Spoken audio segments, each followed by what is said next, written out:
Assalamu alaikum, I'm Aisha and you're watching Samar News. Here are today's headlines.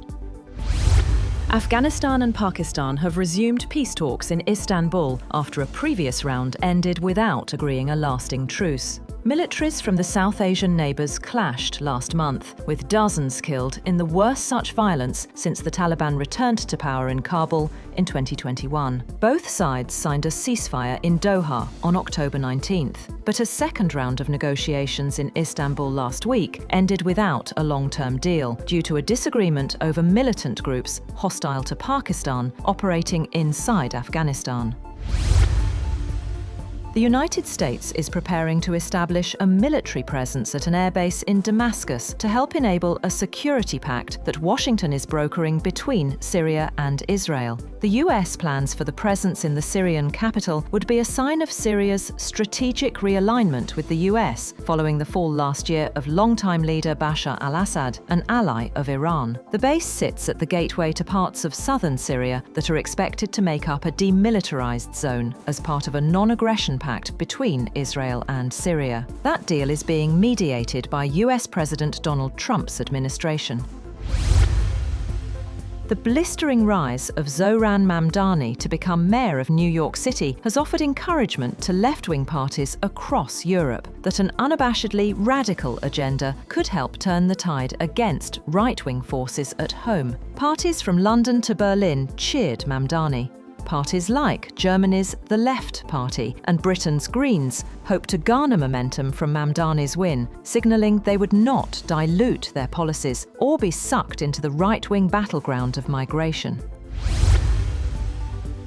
China has booked 2 cargoes of US wheat following last week's meeting between the country's leaders, the first such purchases since October last year, signalling easing trade tensions between Washington and Beijing. Investors have welcomed the meeting between US President Donald Trump and Chinese leader Xi Jinping in South Korea, which helped ease concerns over the trade dispute between the world's 2 largest economies that had disrupted flows of goods, including key agricultural products. US President Donald Trump's administration has revoked around 80,000 non-immigrant visas since its inauguration on January 20th. For offences ranging from driving under the influence to assault and theft. The extent of the revocations reflects a broad immigration crackdown initiated when Trump came into office, deporting an unprecedented number of migrants, including some who held valid visas.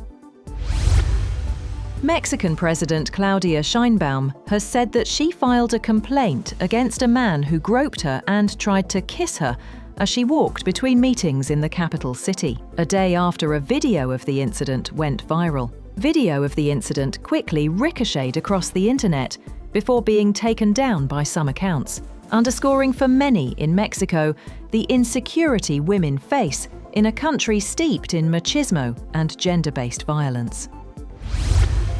US Transportation Secretary Sean Duffy says that he will order a 10% cut in flights at 40 major US airports, citing air traffic control safety concerns as a government shutdown hit a record 36th day.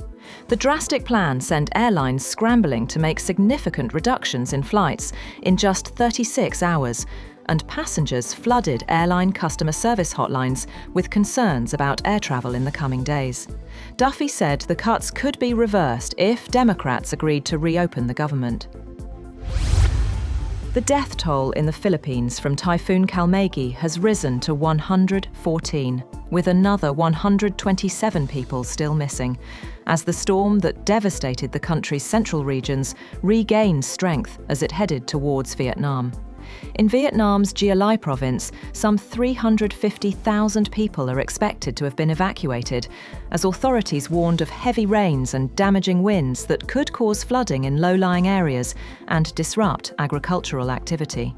In the Philippines' hardest-hit province of Cebu, the scale of the destruction became clearer as floodwaters receded to reveal flattened homes, overturned vehicles, and streets choked with debris. That's all for now. For more updates, visit www.samar.tv. Thank you for watching Samar News.